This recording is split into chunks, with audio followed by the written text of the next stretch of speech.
Livro Entre a Terra e o Céu, de Francisco Cândido Xavier, pelo Espírito André Luiz. Capítulo 13. Análise mental. O relógio terrestre assinalava 00:03 quando tornamos ao singelo domicílio de Antonina.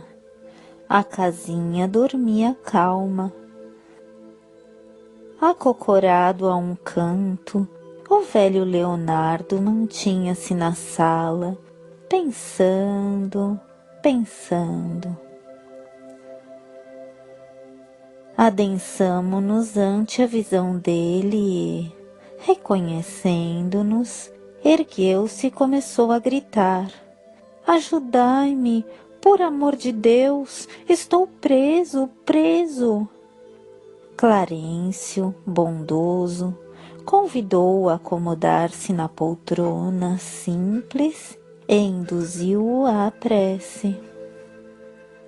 O velhinho, contudo, alegou total esquecimento das orações que formulara no mundo, crendo que apenas lhe serviriam as palavras decoradas, mas o orientador, elevando a voz, com o intuito evidente de sossegá-lo na confiança íntima, pronunciou comovente súplica à divina providência, implorando-lhe proteção e segurança para quem se mostrava tão desavorado e tão infeliz. Emocionados com aquela petição, que nos renovava igualmente as disposições interiores, observamos que o avô de Antonina se aquietara resignado. Clarencio, logo após a oração, começou a aplicar-lhe forças magnéticas no campo cerebral. O paciente revelou-se mais intensamente abatido. A cabeça pendeu-lhe sobre o peito, desgovernada e sonolenta. Fitando-nos de modo significativo, o ministro ponderou: a corrente de força devidamente dinamizada no passe magnético arrancá-lo-á da sombra anestesiante da amnésia. Poderemos então sondar-lhe o íntimo com mais segurança. Assistido por nossos recursos, a memória dele regredirá no tempo, informando-nos quanto à causa que o retém junto da neta, aclarando-nos ainda sobre prováveis ligações que nos conduzirão à chave do socorro a benefício dele mesmo. Mas o retrocesso das recordações poderá verificar-se de improviso? Indagou Hilário perplexo. Sem dúvida, respondeu o instrutor.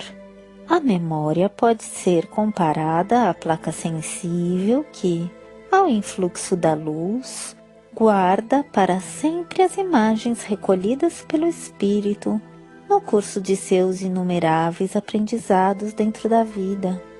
Cada existência de nossa alma, em determinada expressão da forma, é uma adição de experiência, conservada em prodigioso arquivo de imagens que, em se superpondo umas às outras, jamais se confundem.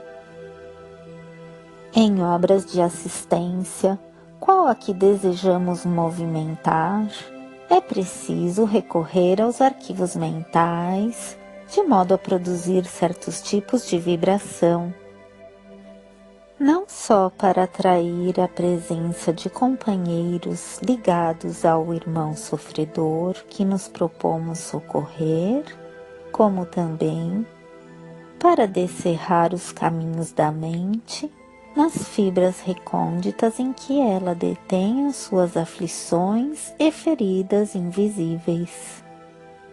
Quer dizer, então, que... A frase de Hilário, porém, se lhe apagou nos lábios, porque o ministro atalhou, completando-lhe a conceituação. A mente, tanto quanto o corpo físico, pode e deve sofrer intervenções para reequilibrar-se.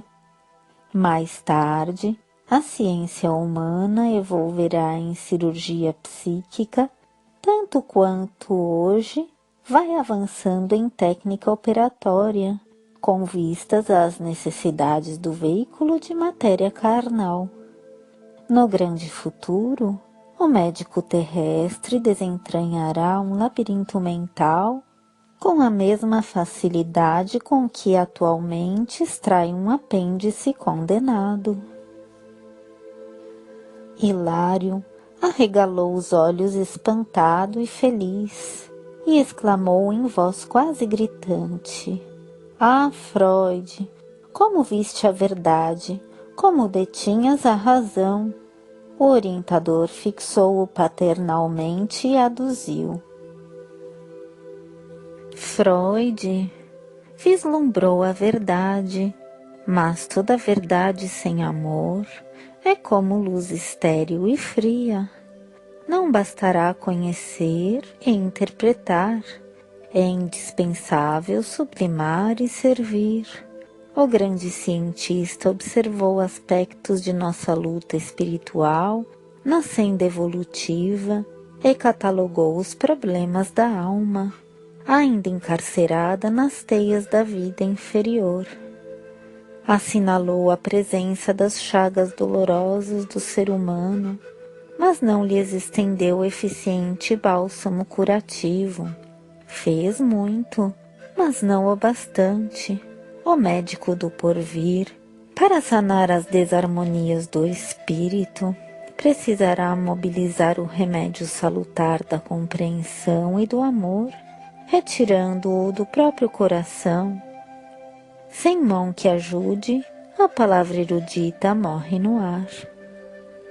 O ministro, contudo, calou-se, dando-nos a entender que o momento não comportava digressões filosóficas. Acariciou ainda por alguns instantes a cabeça do ancião e, em seguida, chamou-o de manso. Leonardo, recorda, volta ao Paraguai, onde adquiriste o remorso que hoje te retalha o coração. A dor quase sempre é culpa sepultada dentro de nós. Retrocedamos ao ponto inicial de teu sofrimento. Recorda, recorda.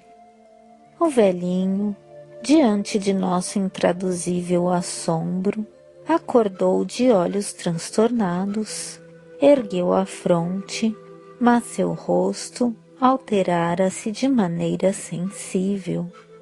Sustentava ineludivelmente os traços fundamentais, mas fizera-se mais jovem. Registrando a surpreendente transfiguração, Hilário interferiu perguntando: Oh, que força mágica será esta? Nosso orientador fitou-o sereno e esclareceu: Não nos esqueçamos de que temos diante de nós o veículo espiritual por excelência vibrátil. O corpo da alma modifica-se profundamente, segundo o tipo de emoção que lhe flui do âmago. Isso, aliás, não é novidade. Na própria Terra, a máscara física altera-se na alegria ou no sofrimento, na simpatia ou na aversão. Em nosso plano, semelhantes transformações são mais rápidas e exteriorizam aspectos íntimos do ser com facilidade e segurança, porque as moléculas do perispírito giram em mais alto padrão vibratório, com movimentos mais intensivos que as moléculas do corpo carnal. A consciência, por fulcro anímico, expressa-se desse modo na matéria sutil com poderes plásticos mais avançados. Clarencio relanceou o olhar pelo recinto e acrescentou: entretanto, não nos descuidemos do serviço a fazer. Nesse interim, Leonardo sossegara-se. Parecia animado de estranha energia. O corpo, não obstante continuar obscuro e pastoso, revelava-se desempenado. Repentinamente refeito, vigoroso e móvel, clamou: Lola, Lola, estás aqui? Sinto-te a presença, onde te ocultas? Ouve-me, ouve-me! Com inexprimível espanto, vimos Dona Antonina escapar do aposento no corpo espiritual com que a divisáramos na véspera. Avançou ao nosso encontro, extremamente surpreendida e, avistando o avô transfigurado, como se fosse tangida no imo da personalidade por misteriosa influência, estampou súbita alteração facial, renovando-se igualmente aos nossos olhos. As linhas do semblante modificaram-se de inópino e vimo-la realmente mais bela, todavia menos serena e menos espiritualmente. Favorecendo-nos o máximo proveito nas observações, o ministro falou em voz baixa. Nossa irmã exige tão somente leve auxílio magnético para lembrar-se. Basta-lhe a emotividade anormal do reencontro para cair na posição vibratória do passado, de vez que ainda não se encontra quitada com a lei. Aterrada, Antonina arrojou-se de joelhos aos pés do ancião que se rejuvenescera ao influxo dos passes de Clarencio e gritou: Leonardo, Leonardo! Ele, porém, irradiando no olhar ódio e padecimento intraduzíveis, bradou: Enfim, enfim! E prorrompeu em pranto convulso. Estupefatos, ouvimos Clarencio que nos informava generoso.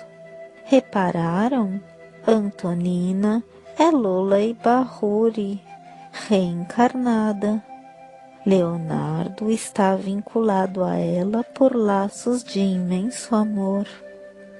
Ambos procedem de lutas enormes na teia infinita do tempo.